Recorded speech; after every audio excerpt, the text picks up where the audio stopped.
छत्तीसगढ़ में बीजेपी के प्रदेश अध्यक्ष बदलने के बाद अब नेता प्रतिपक्ष को बदलने की चर्चा तेज हो गई है। बीजेपी के क्षेत्रीय संगठन मंत्री अजय जामवाल रायपुर में मौजूद हैं। प्रदेश प्रभारी डी पुरंदेश्वरी और सह प्रभारी नितिन नवीन भी रायपुर पहुंचेंगे। 17 अगस्त को प्रदेश कार्यालय कुशाभाऊ ठाकरे परिसर में नए नेता प्रतिपक्ष को लेकर मंथन किया जाएगा।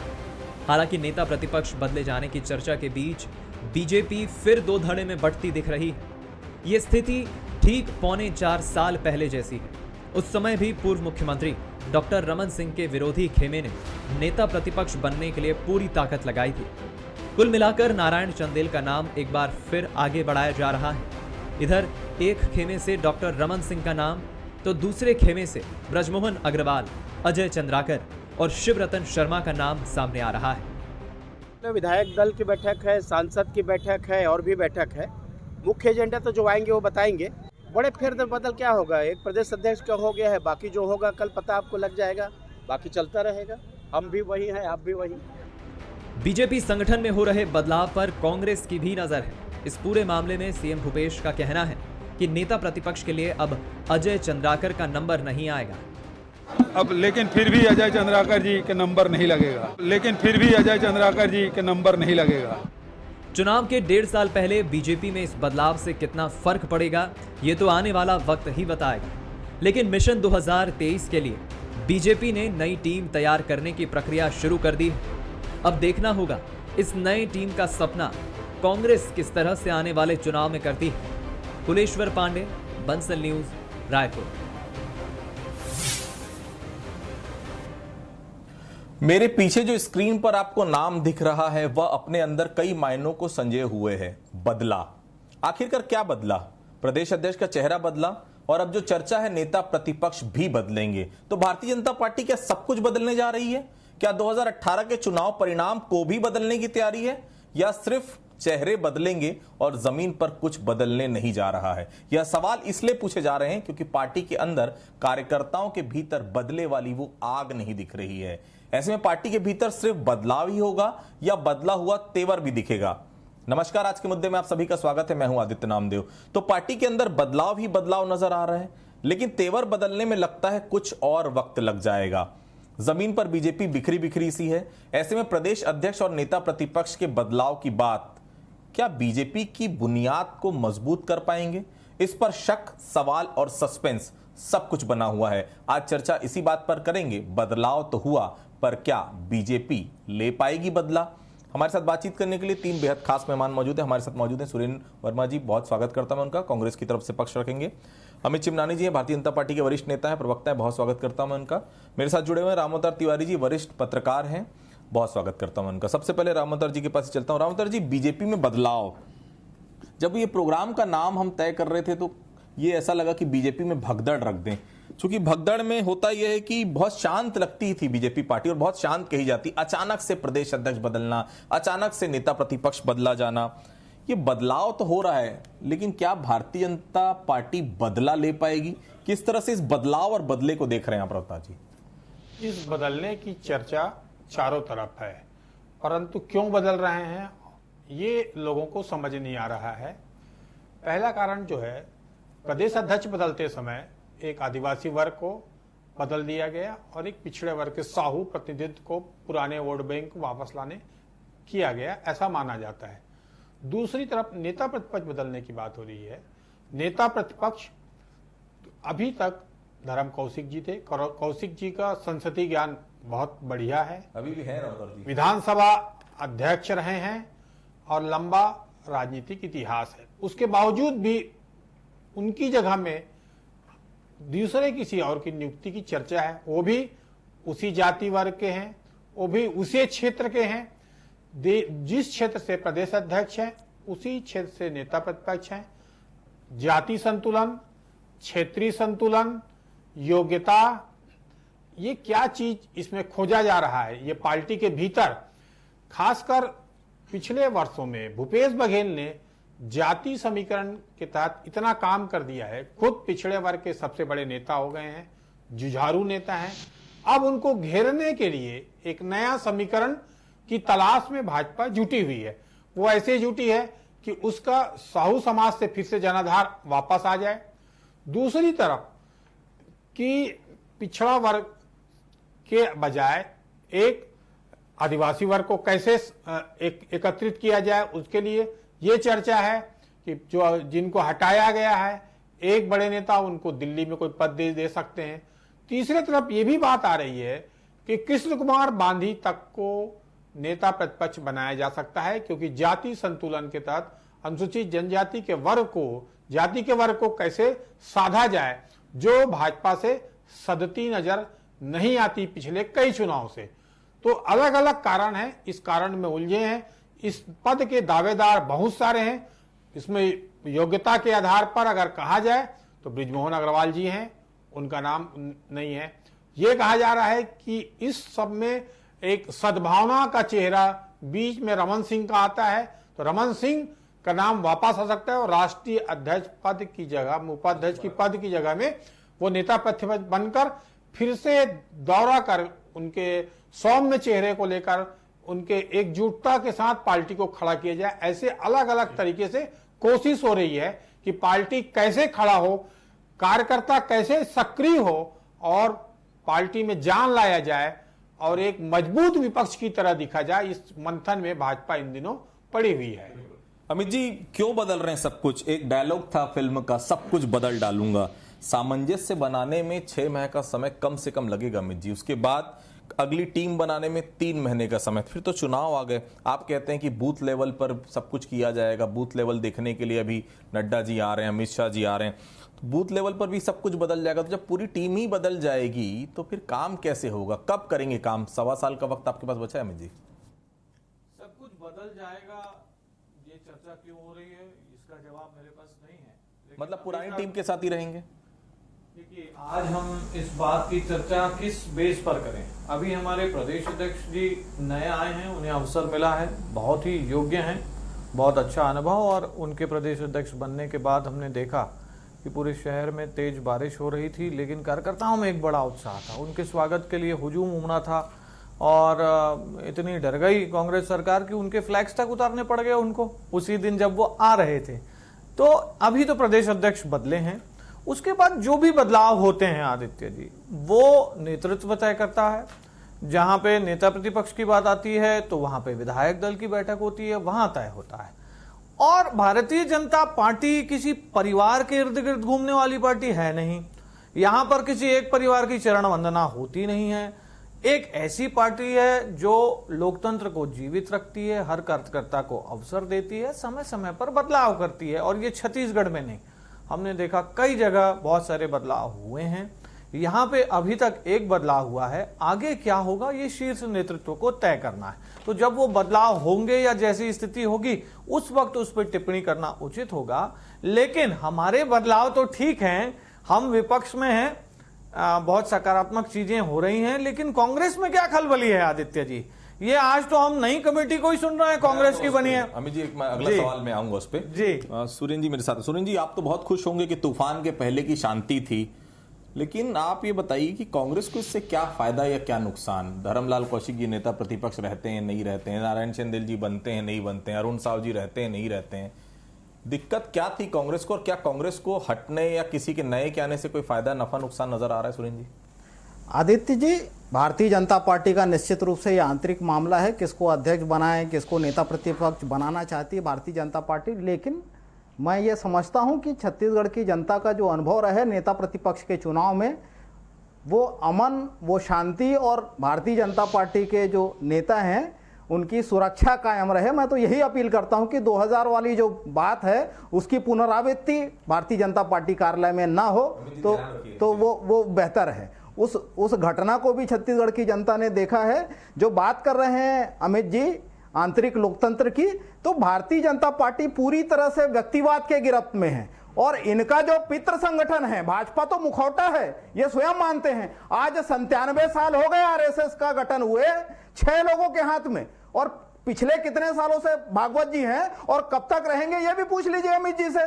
तो ये इस प्रकार से लोकतंत्र की बात ना कहें। इन्हीं के नेता कहते हैं कि परिश्रम करने वालों की कदर नहीं है, परिक्रमा करने वालों को पद बांटे जाते हैं। ये उपासने जी का कथन है, ये मेरा कथन नहीं है। और लगातार हमने देखा है कि कैसे ओबीसी वर्ग के ताराचंद साहू जैसे कद्दावर नेता को उपेक्षा का शिकार होकर भाजपा छोड़ना पड़ा। राम विचार नेताम नंद कुमार साय और ननकी राम कंवर जी के 15 साल के इनके शासन के दौरान क्या स्थिति थी। तो भाजपा में कार्यकर्ताओं की उपेक्षा है, स्थानीय नेताओं के हक का गला घोटना इनकी प्रवृत्ति रही है। बदलने की जरूरत इनको नीति और नियत में है। पहले भी हमने देखा जो जिस चीज के योग्य थे, जिसमें जिनकी क्षमता है, उस कार्य से इनको दूर रखा जाता है। ये इनकी शुरू से ही प्रवृत्ति रही है। भारतीय जनता पार्टी में चेहरा बदलने से आदित्य जी कुछ भी नहीं होने वाला। और ये किस मुंह से सामाजिक न्याय की बात करते हैं। या अभी रामोतौर जी वरिष्ठ पत्रकार हैं, अभी एसटी वर्ग से, एससी वर्ग से नेता प्रतिपक्ष की बात कर रहे थे। ये वही लोग हैं जो 15 साल शासन में रहने के दौरान 2% आरक्षण में कटौती किए और लगातार। और ये जो बदलाव है आदित्य जी, ये पटकथा लिखी जा रही है। की है, उसकी सीटें बढ़ गई थी, जिसका बढ़ाया उसकी सीटें कम हो गई थी। याद होगा, पटकथा लिखी जा रही है आदित्य जी। 2023 के चुनाव में परिणाम आने के बाद किस पर ठीकरा फोड़ना है। आपको याद होगा धर्मलाल कौशिक जी अध्यक्ष हुआ करते थे 2018 में। हार का ठीकरा उनकी क्या जिम्मेदारी थी? सरकार की नाकामी का ठीकरा उनके ऊपर फोड़ा गया। उसके बाद विक्रम उसेंडी जी को अध्यक्ष बनाए। 1 साल के दौरान वो अपनी कार्य समिति भी नहीं बना पाए, कार्यकारिणी की गठन नहीं कर पाए। उसके बाद 2 उपचुनाव में हार का ठीकरा उनके ऊपर फोड़ा गया। फिर विष्णुदेव साय जी को लाया गया, फिर 2 उपचुनाव हारे। उसके बाद अरुण साय जी। कहा तो यह जाता है, भारतीय जनता पार्टी के नेताओं का यह कथन है, कई कार्यकर्ता इनके कहे हैं कि पिछले 3 साल में एक सांसद के रूप में जो सबसे निष्क्रिय रहे हैं उनको अध्यक्ष बना दिया गया। तो वो भाजपा का आंतरिक मामला है। विजय बघेल जी भी। सुरेंद्र जी, कांग्रेस के अंदर ये पॉलिटिकल अफेयर की कमेटी बनी है, मुझे याद नहीं आता, राम अवतार जी थोड़ा याददाश्त मेरी ठीक करें। कोऑर्डिनेशन कमेटी एक बनी थी चुनाव के पहले आप लोग की, जिसमें तमाम बड़े नेता होते थे। इसमें ये तो बीजेपी के कोर ग्रुप जैसी कमेटी आपने बना दी है। क्या भारतीय जनता पार्टी की जो नया बदलाव हो रहा है, उस बदलाव से निपटने की तैयारी तो नहीं है आपकी कहीं पॉलिटिकल अफेयर कमेटी? बिल्कुल नहीं है आदित्य जी। पहले भी कमेटी हुआ करती थी। पहले जो नाम थे लगभग वही नाम है, कुछ नाम ऐड हुए हैं। उसमें जो मूल कमेटी है वो 10 लोगों की है। उसमें 9 पहले भी थे। आदरणीय गिरीश देवांगन जी जो संगठन में प्रभारी महामंत्री रहे हैं, उपाध्यक्ष रहे हैं, खनिज निगम के अध्यक्ष हैं, उनका नाम इसमें ऐड हुआ है। उसके साथ साथ जो मोर्चा प्रकोष्ठ, प्रमुख मोर्चा प्रकोष्ठ है, उनके अध्यक्ष और जो राष्ट्रीय सचिव हैं उनका नाम शामिल है। तो निश्चित रूप से राजनीतिक अफेयर की कमेटी तो पहले भी रही है। और एक संगठन के जो डिसीजन के लिए, बड़े निर्णयों के लिए इस कमेटी का अहम रोल रहा है। रामदास जी, कांग्रेस में कमेटी अलग टाइप की दिख रही है, पॉलिटिकल अफेयर कमेटी। इसमें मुख्यमंत्री भी हैं, पुनिया जी भी हैं, सिंहदेव जी भी हैं, इसमें सप्तगिरी उल्का जी भी हैं, विकास उपाध्याय हैं, राजेश तिवारी, गिरीश देवांगन है। ये अचानक पॉलिटिकल अफेयर कमेटी, ये तो पहले सुना नहीं मैंने पिछले 3.5 साल में। चुनाव के समय ये नई कमेटी क्या भारतीय जनता पार्टी के कोर ग्रुप को टक्कर? क्योंकि कोर ग्रुप जैसा ढांचा है, अगर आप इसको पढ़ेंगे तो लगभग वही ढांचा है। तो क्या भारतीय जनता पार्टी का जो बदलाव हो रहा है, जो नए चेहरे आ रहे हैं, जिस हिसाब से संगठन में आगे बदलाव होगा, उससे निपटने की ये तैयारी है? आदित्य जी, ये जो संगठन बनी है उसमें मुझे ये लग रहा है कि कांग्रेस में आने वाले झगड़े या कांग्रेस को आगामी रणनीति बनाने समय जो सभी को लेकर चलने की क्षमता हो, ऐसे दृष्टिकोण से इसको बनाया गया है।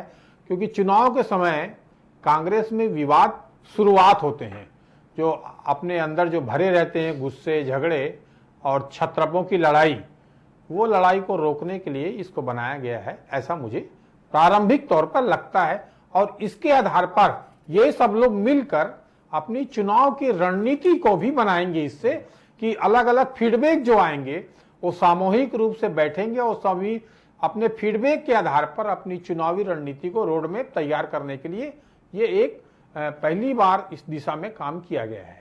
अमित जी, प्रदेश अध्यक्ष बदला मतलब पूरी टीम बदलेगी, लग रहा है ये? कैसे काम होगा? पूरी टीम ही बदल जाएगी, फिर नए चेहरे आएंगे, फिर वो काम करने में समय लगाएंगे, समझेंगे, बूथ को समझेंगे, आम कार्यकर्ता जो है पब्लिक को समझेंगे, मुद्दे लेकर आएंगे। ये तो तय है ना कि प्रदेश अध्यक्ष बदले मतलब निश्चित तौर पर कम से कम, अगर 32-33 जिले, अभी 33 जिलों की अगर हम बात कर रहे हैं, तो कम से कम 20 से 25 जिलों में पूरी नई कार्यकारिणी आ जाएगी। तैयारी में समय कहाँ बचा है आप लोग के पास? आदित्य जी, पहले भी मैंने कहा कि जो बदलाव होना है उसको तय शीर्ष नेतृत्व करेगा और वो होने से पहले हम उस पर कमेंट करेंगे, ये बहुत जल्दबाजी होगी। तो अपनी टीम तो बनाएंगे ना अमित जी, नहीं बनाएंगे? ये अभी जो लोग हैं वो सारी कार्यकर्ताओं की फौज है, सारे लोग उनके नेतृत्व में काम कर रहे हैं। वो जैसा ठीक समझेंगे, उनका जो अधिकार क्षेत्र है वो उस पर काम करेंगे, और जब वो होगा तो उस पर हम विवेचना कर सकते हैं, बात कर सकते हैं। मुझे लगता है अभी उस पर बात करना थोड़ी जल्दबाजी है। दूसरा, मैं सुन रहा था साथी प्रवक्ता को कि एक निष्क्रिय सांसद कह करके उनको पुकारा। अरे अरुण साहब जी के बारे में आप देखिए, आप तो दंग रह गए ना कि कैसे उनका स्वागत हुआ, कैसे पूरे प्रदेश में एक कार्यकर्ताओं में ऊर्जा का माहौल हो गया, कैसे उनका स्वागत होने के बाद आपको फ्लैग्स उतारने पड़ गए। मुझे रिपीट करने की जरूरत नहीं है। तो इनको थोड़ा डर लग रहा है, और इसीलिए ये भारतीय जनता पार्टी जो चीज करती है, ये पीछे पीछे उसका नकल करने की कोशिश करते हैं। लेकिन कहते हैं ना कि नकल के लिए भी अकल की जरूरत होती है। आप हर वो चीज करेंगे, हम तिरंगा फहराने की बात करेंगे तो ये आ जाएंगे, कहेंगे हमार तिरंगा कहेंगे। हम अगर कोई चीज राष्ट्रीय परिप्रेक्ष्य में करते हैं, नाम बदलते हैं किसी जगह का, तो ये कहते हैं हम भी बदल देंगे। हमारी कोर कमिटीज बन रही हैं, संगठन में अच्छा काम चल रहा है, तो ये अभी कौन सी पॉलिटिकल अफेयर की कमेटी ले आ रहे हैं। तो आप जब ये करोगे ना, ये सिर्फ नकल मात्र है, उससे रिजल्ट कुछ नहीं आना है। और मेरे कुछ प्रश्न है, ये बहुत अंदर लोकतंत्र की बात करते हैं। ये जो कमेटी है उसमें से 2 लोग प्रमुख गायब दिखाई दे रहे हैं, तो क्या कांग्रेस पार्टी ने उनको दरकिनार कर दिया? सुरेंद्र जी थोड़ा स्पष्ट करेंगे। पहले हैं, वरिष्ठ मंत्री हैं, सरकार के प्रवक्ता हैं, वो है आदरणीय श्री रविंद्र चौबे जी। बड़ा लंबा अनुभव है, वो पॉलिटिकल अफेयर कमेटी में रहने के काबिल नहीं थे क्या? मोहम्मद अकबर जो आपके दिग्गज मंत्री हैं सरकार के, वो भी प्रवक्ता हैं, वो भी गायब हैं। तो ये किस टाइप का समीकरण है? ये कमेटी क्या काम करेगी और इन लोगों को आपने बाहर कैसे रखा है? और टीएस सिंहदेव का पुराना मामला आपने सुलझाया नहीं है। जब वो चिट्ठी लिखते हैं तो जवाब दे नहीं पाते हो, फिर इस कमेटी में ले लियो, फिर क्या होगा? आदित्य जी कैबिनेट के मंत्री हैं, जिन 2 वरिष्ठ मंत्रियों का नाम लिया अमित जी ने, और जो नियुक्तियां हुई है वो संगठन में हुई है, ये समझ ले। तो टीएस बाबा क्या है? सुन लीजिए, टीएस बाबा क्या है? सुन लीजिए, नहीं, टीएस बाबा क्या है? सुन लीजिए, वो कांग्रेस का टीएस बाबा क्या है? अमित जी, अब आपसे पूछ के कमेटियां नहीं होगी। और जो दुरंगी 52 साल अपने मुख्यालय पे तिरंगा नहीं फहराते थे, आज ये कांग्रेस की उपलब्धि है कि ये तिरंगा यात्रा करके तिरंगा फहराने लगे हैं। ये कांग्रेस की उपलब्धि है। आज इनको 70 साल लगे, आज इनको 75 साल लगे तिरंगा पकड़ने में। ना, ये इनकी असलियत जो जनता के बीच में आई है, इनके नीति और नियत समझिए आदित्य जी। जो जिसके लिए जिम्मेदार है वो दूसरों पे आरोप लगा के, आपको याद होगा रायगढ़ की कार्य समिति की बैठक में जब तथ्यों के साथ रमन सरकार पे आरोप लगे कमीशन खोरी का, वही रमन सिंह अपने घर इनको इनका चरित्र आदित्य जी सुन लीजिए, आदित्य जी सुन लीजिए, जो बता दीजिए ना, मैं बता दूं ना, ये हार का ठीकरा कार्यकर्ताओं पे फोड़ेंगे, कमीशन खोरी का आरोप लगेगा तो कार्यकर्ताओं पे ठीकरा फोड़ेंगे। याद करिए रायगढ़ की कार्य समिति की बैठक में मुख्यमंत्री रहते रमन सिंह ने कार्यकर्ताओं से कहा 6 महीना कमीशन खोरी छोड़ दो, 30 साल सरकार रहेगी। तो ये सारी जवाबदेही कार्यकर्ताओं की है। और जब सत्ता की मलाई खाने की बारी आती है तो वही रमन सिंह, वही अमर अग्रवाल, वही बृजमोहन अग्रवाल, वही मुड़त, तब इनको सामाजिक न्याय याद नहीं आता। बताइए कितने ओबीसी के मंत्रियों को आपने पावर में रखा, कितने आपने अनुसूचित जाति के लोगों को, आपके अनुसूचित जाति के गृह मंत्री तत्कालीन राष्ट्रीय अध्यक्ष अमित शाह को पत्र लिख के ये कहते हैं कि मुख्यमंत्री मुझे 6 महीने से समय नहीं दे रहे हैं। ये इनका सामाजिक न्याय है। मेरा सवाल था, हम बदलाव पे आ रहे थे, कहीं और जा रहे हैं हम। बहरहाल मेरा एक सवाल आपसे है, ओबीसी वोटर सबसे ज्यादा है छत्तीसगढ़ में, राम अवतार जी, लगभग 52% के आसपास, 50% के ऊपर ही है अभी तक। ओबीसी एक बड़ा चेहरा साहू समाज का खड़े कर दिया अरुण साव की शक्ल में भारतीय जनता पार्टी ने। अब जो चीजें आ रही है, नेता प्रतिपक्ष या तो कुर्मी समाज से होगा, जैसे राम अवतार जी बता रहे हैं, एससी समाज से भी हो सकता है। ये जो संगठित करने की कोशिश कर रही भारतीय जनता पार्टी उन लोगों को जो कहीं ना कहीं भारतीय जनता पार्टी से रूठे हुए थे, कुर्मी का समाज का एक बड़ा नेता बनकर मुख्यमंत्री भूपेश बघेल सामने है, इसमें कोई दो राय नहीं। लेकिन ये जो समाज जो कहीं ना कहीं कट रहे थे सरकार से, ये वो समाज के लोग कहीं ना कहीं सरकार से दूर हो रहे थे, उनको भारतीय जनता पार्टी अपने साथ लेकर जा रही है। ये चैलेंज बनेगा एक 2023 के लिए। सुरेंद्र जी आदित्य जी, ऐसा कहना मैं समझता हूं कि उचित नहीं होगा। जो ओबीसी का वर्ग है, जिसमें 52% आबादी छत्तीसगढ़ की कवर होती है, उसमें बहुत सारे जाति के लोग हैं। और आज हमारे न केवल मुख्यमंत्री बल्कि विधानसभा अध्यक्ष और गृह मंत्री भी उस वर्ग से हैं, बहुसंख्यक विधायक उस वर्ग से हैं, और जो निगम मंडलों में और जो संसदीय सचिव है उनकी भी संख्या है, और लगभग सारी जाति के लोग जो ओबीसी में हैं वो कवर हैं। और जहां तक बस्तर और सरगुजा के जो नेता हैं, आदिवासी नेता, उनको भी प्रतिनिधित्व मिला है। तो जो सामंजस्य सरकार और संगठन में है कांग्रेस के बीच में, वो लगभग सामाजिक न्याय के फार्मूले को लेकर सभी का प्रतिनिधित्व है। तो ऐसा कहना कि किसी को अध्यक्ष बना देने से फर्क पड़ेगा, मैं नहीं मानता। आदित्य, मैं बोलता हूं जी, जल्दी कंक्लूड करेंगे। भूपेश बघेल ने जल्दी बहुत ही चुपके से पिछड़े वर्ग को अपने साथ साधने की पिछले वर्षों में कोशिश की। अलग अलग संगठनों से मिला, अलग अलग संगठनों की मांगों को पूरा की, उनके आत्मसम्मान कैसे बढ़े, उनका महत्व कैसे बढ़े, इस दिशा में काम किया है। इसी को देखते हुए भाजपा अपने सामाजिक समीकरण को व्यवस्थित करने की दिशा में ये काम कर रही है। 20 सेकंड में जी जल्दी। देखिए, कांग्रेस के लिए एक चुनौती बड़ी है कि जो आंदोलन लगातार चल रहे हैं वो कैसे रुकें, जो वादा खिलाफी से लोग नाराज हैं वो कैसे ठीक हों, क्योंकि कांग्रेस सिर्फ कमेटियां बनाती है या तो जांच के लिए या संगठन के लिए, काम करती नहीं है। तो ये कमेटियां आप क्या 5 साल तक बनाते रहेंगे या कोई काम भी करेंगे, ये कांग्रेस से हमारा प्रश्न है। बिल्कुल, देखिए भारतीय जनता पार्टी में बदलाव की बयार तो शुरू हो गई है, लेकिन सवाल वही है क्या 2018 का बदला भारतीय जनता पार्टी 2023 में ले पाएगी? ये अपने आप में एक बड़ा सवाल है। आज की चर्चा में आप सभी लोग हमारे साथ जुड़े, आप सभी लोगों को बहुत बहुत धन्यवाद। तो आज के मुद्दे में फिलहाल इतना ही, कल किसी अन्य मुद्दे पर फिर से मुलाकात होगी, तब तक के लिए बहुत बहुत धन्यवाद।